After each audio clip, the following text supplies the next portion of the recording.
Hello friends, welcome back to my channel. আচ্ছা দেখো, RRB recruitment board থেকে যে টেকনিশিয়ান গ্রেড 3 বা টেকনিশিয়ানের জন্য 2025 সালে যে ভ্যাকেন্সি বেরোনোর কথা ছিল, তো সেই ভ্যাকেন্সি কিন্তু খুব তাড়াতাড়ি বেরোতে চলেছে। তো সেই রিলেটেড একটা নোটিফিকেশান কিন্তু আরআরবি বোর্ড থেকে কিন্তু প্রকাশ করা হয়েছে। তো দেখো, ইন্ডিয়ান রেলওয়ে কিন্তু এখন আর আগের মতো নেই। তোমরা জানো যে ইন্ডিয়ান রেলওয়ে থেকে যে ক্যালেন্ডার প্রকাশ করা হয়েছিল, তো সেই ক্যালেন্ডার অনুযায়ী কিন্তু মোটামুটিভাবে ভ্যাকেন্সি বেরোচ্ছে। তোমরা জানো এর আগে এএলপির ভ্যাকেন্সি বেরিয়েছে, তারপরেই কিন্তু টেকনিশিয়ানের ভ্যাকেন্সি বেরোনোর কথা ছিল। তো সেই মতো কিন্তু নোটিফিকেশান তারা প্রকাশ করেছে। তো এটা কিন্তু ফর্ম ফিল আপের যে কবে থেকে ফর্ম ফিল আপ স্টার্ট হয়েছে সেই রিলেটেড কোনো নোটিফিকেশান নয়, তবে ফর্ম ফিল আপ খুব তাড়াতাড়ি স্টার্ট হবে। তো এই নোটিফিকেশানে বলা আছে যে কতগুলো সিট সেই সম্বন্ধে বলা আছে, এবং কী কী ক্যাটাগরি আছে, কীভাবে তাদেরকে ডিস্টিংগুইশড করা হয়েছে ক্যাটাগরিগুলোকে, তো সেইগুলোকে কিন্তু ডিটেলসে এখানে বলা হয়েছে। এবং কীভাবে ফর্ম ফিল আপ তুমি করবে সেই রিলেটেড কিন্তু একটা আগামী যে সূচনা সেইভাবে সেটা কিন্তু এখানে দেওয়া হয়ে গেছে। তো দেখো, এই যে 10 তারিখে কিন্তু একটা নোটিফিকেশান প্রকাশিত হয়েছে, 10 জুন, সেখানে কিন্তু নোটিফিকেশান প্রকাশিত হয়েছে। তোমরা এখানে ডেটটা দেখতে পাচ্ছ। তো নোটিফিকেশান এখানে সাবজেক্টে কী আছে দেখো, vacancy of technician to be notified in 2025। তাহলে 2025 সালে যে ভ্যাকেন্সি বেরোচ্ছে সেই রিলেটেড কিন্তু নোটিফিকেশান এখানে প্রকাশ করা হয়েছে। তো চলো, যদি আমরা এই নোটিফিকেশানটা দেখি, যদি এই 2 নম্বর পয়েন্টটা আমরা দেখি, তোমরা দেখো এখানে লেখা আছে centralised employment notification for 6374 vacancy of technician. তাহলে এই যে 6374টাই কি ভ্যাকেন্সি টেকনিশিয়ানের মাত্র বেরোবে?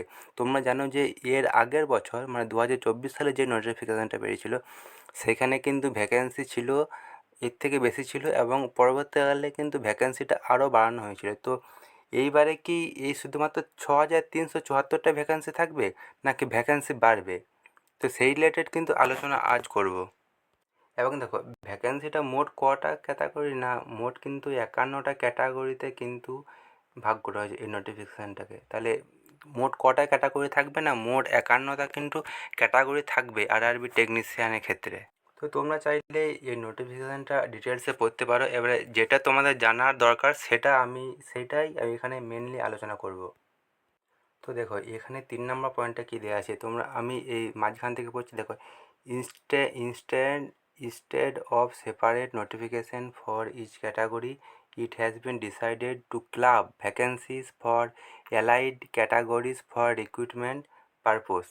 তাহলে এই যে ক্লাব, এই যে হয়েছে কী বলা হয়েছে না, এই যে club, to club the vacancy. তো টু ক্লাব দ্য ভ্যাকেন্সি বলতে এখানে কী বোঝা হয়েছে, কী বোঝানো হয়েছে? তো ভ্যাকেন্সি মানে কি, এখানে কি ভ্যাকেন্সি কমে গেছে? তোমরা এখানে দেখো, তার নিচে লেখা আছে যে out of 75 categories approved for recruitment, 33 category has been club into 12। তো এটা কিন্তু অ্যানেক্সার যে বি, সেইখানে তোমরা এইটা ডিটেলসে জানতে পারবে। তো এটা কী জিনিস, এখানে কি করা হয়েছে, তো সেই রিলেটেড আলোচনা কিন্তু করব। দেখো, এর আগে তোমরা যখন যারা ফর্ম ফিল আপ করেছিলে তারা জানবে যে, তোমরা জানো যে ফিটার ট্রেড এর জন্য যেই সব ভ্যাকেন্সিগুলো ছিল, বা এক মানে সেম যাদের মেডিকেল স্ট্যান্ডার্ড সেগুলোর জন্য যে ভ্যাকেন্সিগুলো ছিল, যেসব ক্যাটাগরিগুলো ছিল, সেগুলো কিন্তু আমাদেরকে বেছে বেছে দেখতে হয়েছিল যে আমার ফিটার ট্রেড আছে এবং আমার মেডিকেল স্ট্যান্ডার্ড এই, তার জন্য আমাকে এই ভ্যাকেন্সিগুলো কিন্তু আমাকে খুঁজে খুঁজে দেখতে হয়েছিলো। তার জন্য কি হয়েছিল না, এরকম অনেক ক্যান্ডিডেট আছে কিন্তু তারা কিন্তু সব ক্যাটাগরিগুলো কিন্তু সিলেক্ট করেনি, করতে পারেনি, তাদের কিন্তু বাদ চলে গেছে, তাদের নজরে কিন্তু পড়েনি, একটা দুটো ক্যাটাগরি কিন্তু তাদের নজরে পড়েনি। কিন্তু এইবারে কিন্তু সেইটা হবে না, সেই ভুলটা কিন্তু কারোর হবে না। মানে ভ্যাকেন্সি কিন্তু কমছে না, ভ্যাকেন্সি সেই যতগুলো বলা হয়েছে ততগুলোই থাকবে, ক্যাটাগরি ততগুলোই থাকবে, কিন্তু ক্যাটাগরিগুলোকে যেই ক্যাটাগরিগুলোর এডুকেশন কোয়ালিফিকেশান সেম, সেই সব ক্যাটাগরিগুলোকে একসাথে করে দেওয়া হয়েছে, মানে একসাথে ক্লাব করে দেওয়া হয়েছে, একটা ক্লাবের মতো করে দেওয়া হয়েছে যে এই আমার এডুকেশন কোয়ালিফিকেশান যার এইটা, এই এডুকেশন কোয়ালিফিকেশানের এগেনস্টে এই ক্যাটাগরিগুলো পড়ছে। তো সেখানে কিন্তু আমাদের বেছে নিতে সুবিধা হবে। এবং আমাদের যে আগের বারে হয়েছিল যে এক দুটো ক্যাটাগরি আমরা বাদ দিয়ে ফেলেছি, এরকম তোমরা দেখবে যে এরকম অনেক ক্যান্ডিডেট আছে, বা তোমাদের মধ্যে যারা হয়তো দেখছো তাদেরও হয়তো এই ভুলটা হয়েছে যে এই ক্যাটাগরিটা আমি করিনি, সিলেক্ট করিনি। এখানে ফিটার টের জন্য 9টা ছিল, আমি 7টা মাত্র ক্যাটাগরি করেছি, সিলেক্ট করতে পেরেছি, দুটো কিন্তু আমার চোখে পড়েনি। তো সেই ভুলটা কিন্তু এবারে হবে না, তো সেইটাই কিন্তু এখানে বলে দেওয়া হয়েছে। তো এই যে 3 নম্বর পয়েন্ট, এখানে কিন্তু সেইটাই বলে দেওয়া হয়েছে। এখানে তোমরা এটা ভাববে না যে ভ্যাকেন্সি কমে গিয়েছে, যে এখানে যে তোমরা জানছো যে 51টা ক্যাটাগরির বদলে যে 33টা ক্যাটাগরি শুধুমাত্র হবে তা নয়।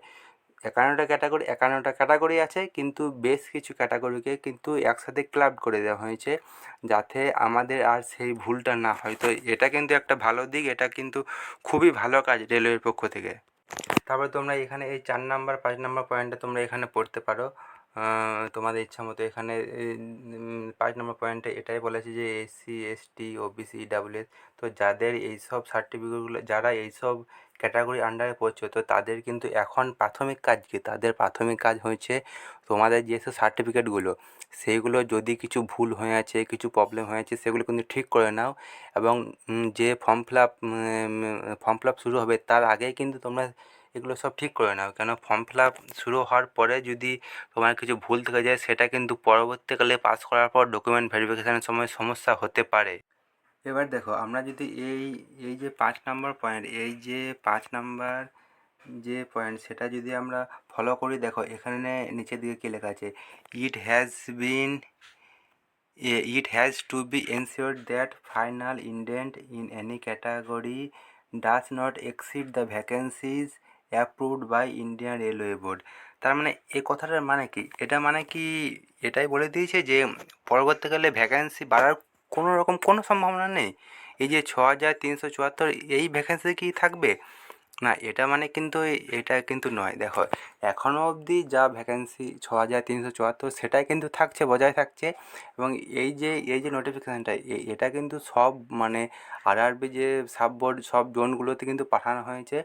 এবং তাদেরকে এটাই বলে দেওয়া হয়েছে যে এখনকার মতো যে কোনো ইউনিটে হয়তো এতগুলো লোক দরকার, কিন্তু সেটা কিন্তু সেইভাবেই তাদেরকে ম্যানেজ করতে হবে, যাতে 6374 এই ভ্যাকেন্সিকে পেরিয়ে যেন না যায়, এর মধ্যে কিন্তু থাকে। এর চেয়ে কম হলেও হবে, কিন্তু এর চেয়ে বেশি হলে কিন্তু হবে না। তো এর চেয়ে বেশি হবে না, সেটা কিন্তু এখানে বলে দিয়েছে যে এর চেয়ে বেশি ভ্যাকেন্সি কিন্তু ওরা কিন্তু বের করতে পারবে না। তো সেটাই কিন্তু বলে দেওয়া হয়েছে। তো এটার মানে কিন্তু এইটা একদম নয় যে ভ্যাকেন্সি বাড়বে না। পরবর্তীকালে ভ্যাকেন্সি বাড়ার কিন্তু ম্যাক্সিমাম চান্সেস আছে, ভ্যাকেন্সি বাড়বে। এই যে 6374, এখান থেকে ভ্যাকেন্সি বাড়বে। হ্যাঁ, গত বছরের মতো কিন্তু ভ্যাকেন্সি অতটা বাড়বে না, কিন্তু কিছু হলেও 1500 কিন্তু ভ্যাকেন্সি বাড়ার সম্ভাবনা কিন্তু খুব আছে। মানে মোটামুটি 8 থেকে 9000 ভ্যাকেন্সি হয়ে যাওয়ার সম্ভাবনা কিন্তু আছে। তো সেই সম্ভাবনা থেকেই আছে, যে ভ্যাকেন্সি বাড়বে না সেরকম কিন্তু একদম ভাবার কোনো কারণ নেই। এবারে তোমরা নোটিফিকেশানে দেখতে পাবে এই যে 1 নাম্বার 2 নাম্বার 3 নাম্বার 4 নাম্বার, এই যে 4টা ক্যাটাগরি আছে, এগুলো কিন্তু 4টাই কিন্তু ইলেকট্রিক্যাল ডিপার্টমেন্ট, 4টাই ইলেকট্রিক্যাল ডিপার্টমেন্ট। এবং তোমরা দেখতে পাচ্ছ যে এই 4টাকে কিন্তু এক জায়গায় রাখা হয়েছে, যে টেকনিশিয়ান গ্রেড 3 ইলেকট্রিক্যাল, ব্যাকেটে দেওয়া আছে জিএস। তো তোমরা সেটা দেখতে পাচ্ছ যে এই যে ব্যাকেটে জিএস দেওয়া আছে, তাহলে ওখানে কিন্তু এই 4টাকে কিন্তু এক জায়গায় ক্লাব করে কিন্তু এটা দেওয়া হয়েছে, যে টেকনিশিয়ান গ্রেড 3 ইলেকট্রিক্যাল ব্যাকেটে জিএস, এই যে দেওয়া আছে। তার মানে এই যে 4টা ক্যাটাগরির জন্য তোমাদের কিন্তু আলাদা আলাদাভাবে খুঁজতে হয় না, মানে 4টা ক্যাটাগরি ক্লিক করতে হবে না, এই একটাতে কিন্তু ক্লিক করলেই তোমরা সেখানে পেয়ে যাবে। মানে তোমাদের যে বেশি খাটতে হতো, বা এই 4টা ক্যাটাগরি সিলেক্ট করতে গিয়ে হয়তো দেখা গেলো যে একটা ক্যাটাগরি ভুলে গেলে সিলেক্ট করতে, এবারে কিন্তু সেটা হবে না। তো তার জন্য কিন্তু এখানে সাব ক্যাটাগরি, যে মানে এইটা হলো সাব ডিপার্টমেন্ট, তো এটা কিন্তু ক্লাব করে দেওয়া হয়েছে টেকনিশিয়ান গ্রেড 3 ইলেকট্রিক্যাল জিএস বলে, এইভাবে কিন্তু ক্লাব করে দেওয়া হয়েছে। তো তোমরা যদি এখানে দেখো যে এই দেখো জেনারেল জিএস যে 1 নাম্বার ক্যাটাগরি, সেটা জেনারেল জিএস আছে, জেনারেল জিএস 4 নাম্বার ক্যাটাগরি, এবং দুটোতেই দেখো ইলেকট্রিক্যাল আছে। তবে এই যে দুটো আলাদা আলাদাভাবে ক্যাটাগরি, এগুলোকে এক জায়গায় ক্লাব করে কিন্তু ওই যে টেকনিশিয়ান গ্রেড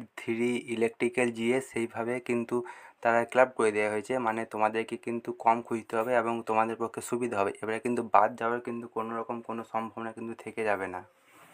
তো এইভাবে আরও অন্যান্য ক্যাটাগরিগুলোকে করে দেওয়া হয়েছে। দেখো তোমরা যদি এটা দেখো যে technician grade 3 electrical PU and workshop, তো সেখানে কিন্তু যে এই 5, 6, 7 এই যে 3টে সেটা আছে। তো সেরকমভাবে কিন্তু তোমরা দেখতে পারো যে এই নিচেরগুলো কিন্তু করে দেওয়া হয়েছে। তোমরা দেখো যদি এটা যদি দেখি যে technician grade 3 fitter PU and WS.